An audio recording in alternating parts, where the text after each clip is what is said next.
มาคลิปนี้ผมเอาสีที่ผมซื้อมาใช้บ่อยที่สุดนะครับก็คือซามูไรเนี่ยมันติดแน่นทนนานกับชิ้นงานยึดเกาะโคตรดีอ่ะอันนี้แค่ส่วนหนึ่งนะครับไอ้ที่ทิ้งไปก็มีเพราะหมดไปแล้ว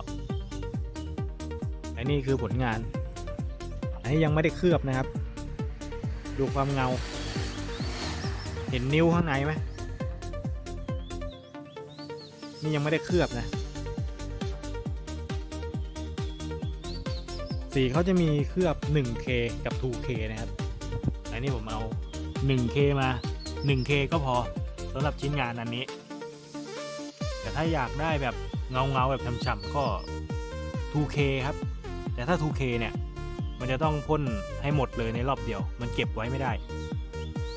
มันจะมี2หัว 2K อ่ะอันนี้ก็ในตะกร้านะครับผมปักมาเรียบร้อยแล้วของดีเงาฉ่ำ